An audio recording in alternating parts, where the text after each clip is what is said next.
हाय, hello, नमस्कार आणि रामराम मंडळी. मी ॲडव्होकेट आई तुम्हा सर्वांचे सहर्ष स्वागत करते. मित्रांनो, आपण आपल्या जवळच्या नातेवाईकांना, मित्रमैत्रिणींना किंवा अगदी आपल्या मुलांना शेजारी-पाजारी अनेक प्रकारच्या वस्तू, कपडे आणि इतर गोष्टी गिफ्ट स्वरूपात देत असतो, बक्षीस स्वरूपात देत असतो.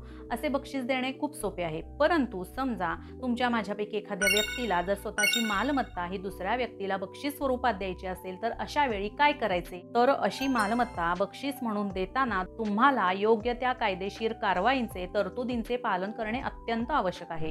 किंवा एखादी व्यक्ती अशा प्रकारची मालमत्ता दुसऱ्या व्यक्तीला भेट स्वरूपात देते तेव्हा त्याला बक्षीसपत्र किंवा गिफ्ट डीड असे म्हटले जाते. या तरतुदींचे, अटींचे, शर्तींचे योग्य ते पालन करून तुम्ही जर बक्षीसपत्र तयार केले तर तुम्हाला भविष्यात जर कोणतेही नुकसान होणार असेल तर त्या नुकसानीला नक्कीच आळा बसेल आणि तुमचे नुकसान होण्यापासून तुमचा बचाव होऊ शकेल.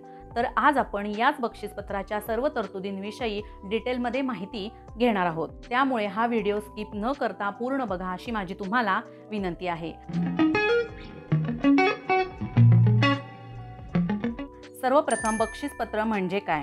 मालमत्ता हस्तांतरण कायदा 1882 अंतर्गत गिफ्ट डीड म्हणजेच बक्षीसपत्राच्या सर्व तरतुदींचे पालन करणे अत्यंत आवश्यक आहे. बक्षीसपत्र हा असा दस्तऐवज आहे ज्याद्वारे एखादी व्यक्ती त्याच्या इच्छेनुसार त्याची मालमत्ता दुसऱ्या व्यक्तीस भेट देऊ शकते. या बक्षीसपत्राच्या अंमलबजावणीसाठी न्यायालयात जाण्याची गरज नसते. बक्षीसपत्र हे असे दस्तऐवज आहे ज्याद्वारे एखादी व्यक्ती स्वतःच्या इच्छेने जंगम किंवा स्थावर मालमत्ता भेट देऊ शकते. आता ही स्थावर मालमत्ता म्हणजे कोणती? तर जी संपत्ती एका ठिकाणाहून दुसऱ्या ठिकाणी नेली जाऊ शकत नाही त्याला आपण स्थावर मालमत्ता म्हणू शकतो. आता यामध्ये गवत, पिके, झाडे इत्यादीचा समावेश नसतो. आणि जंगम मालमत्ता म्हणजे काय? तर जी मालमत्ता एका ठिकाणाहून दुसऱ्या ठिकाणी नेली जाते ती जंगम मालमत्ता असे आपण म्हणू शकतो. आता बक्षीसपत्राअंतर्गत मालमत्ता देणाऱ्या व्यक्तीला दाता म्हणजेच डोनर असे म्हटले जाते आणि ती मालमत्ता स्वीकारणाऱ्या व्यक्तीला प्राप्तकर्ता म्हणजेच डोनी असे म्हटले जाते. बक्षीसपत्र करताना कोणता तपशील असणे आवश्यक आहे? तुम्ही जर बक्षीसपत्र करत असाल तर खालील घटक किंवा तरतुदी या दस्तऐवजामध्ये समाविष्ट करणे गरजेचे आहे. नंबर 1, मालमत्तेचा तपशील. बक्षीसपत्रामध्ये तुम्ही जी मालमत्ता देणार आहात त्या मालमत्तेचे क्षेत्रफळ, लांबी आणि योजनेची संपूर्ण माहिती तुम्ही नमूद केली पाहिजे. नंबर 2, इच्छेनुसार हस्तांतरण. बक्षीसपत्रामध्ये स्पष्टपणे नमूद करा की मालमत्तेचे हस्तांतरण हे दात्याच्या म्हणजेच बक्षीसपत्र करणाऱ्याच्या स्वतःच्या इच्छेनेच केले जात आहे. तो किंवा तिला मालमत्ता भेट देण्यासाठी कोणत्याही प्रकारचा दबाव किंवा धमकी दिली गेलेली नाही.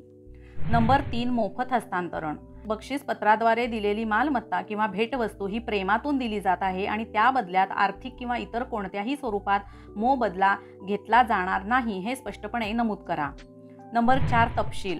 भेटवस्तू किंवा मालमत्ता देणारा आणि ती स्वीकारणारा अशा दोघांची स्पष्ट नावे, पत्ता आणि त्यांचे नाते नमूद करणे आवश्यक आहे. नंबर 5, प्राप्तकर्त्याचे हक्क.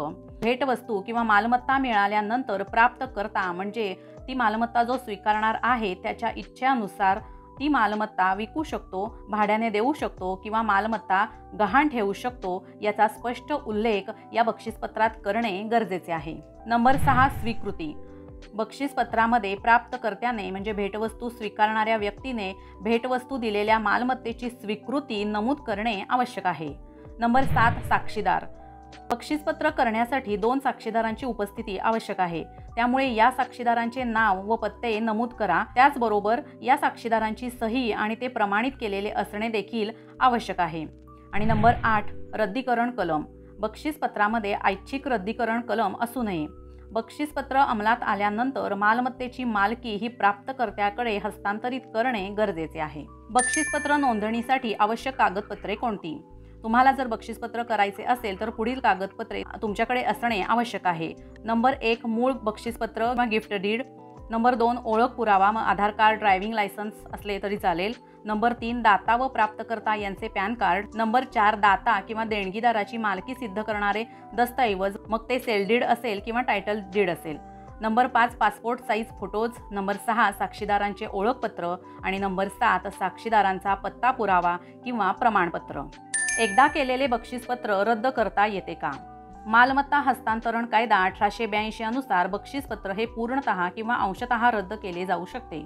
बक्षीसपत्र करणाऱ्या व्यक्तीचे केवळ मन बदलले आहे, म्हणजेच आधी त्याला मालमत्ता बक्षीसपत्राद्वारे द्यायची होती परंतु आता द्यायची नाही असे असेल तर या ग्राउंडवर बक्षीसपत्र रद्द करता येत नाही। बक्षीसपत्र रद्द करण्यासाठी पुढील ठळक तरतुदी असणे गरजेचे आहे। या पुढे नमूद केलेल्या केसेसमध्येच केवळ बक्षीसपत्र रद्द होऊ शकते।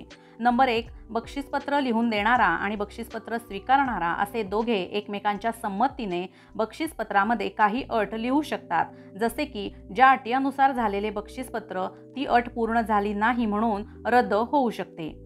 परंतु ही अट बक्षीसपत्र लिहून देणाऱ्याच्या बाजूची किंवा फायद्याची नसावी। नंबर 2, एखाद्या व्यक्तीने आपली जमीन एखाद्या सार्वजनिक संस्थेला किंवा धार्मिक संस्थेला बक्षीसपत्राने दिली असेल आणि या बक्षीसपत्रात अशी अट असेल की बक्षीसपत्र झालेल्या दिवसापासून 2, 3 किंवा ठराविक महिन्यांच्या आत संबंधित संस्थेने सदर जमिनीवर मंदिर किंवा शाळा बांधावी, परंतु या कालावधीत अशी अट पूर्ण झाली नाही तर असे बक्षीसपत्र रद्द होऊ शकते। आणि नंबर 3, कायदेशीर किंवा वैध बक्षीसपत्रासाठी ज्या अटी व शर्ती कायद्यामध्ये नमूद आहेत त्या अटी व शर्तीचा भंग झाला तर ते बक्षीसपत्र रद्द होऊ शकते।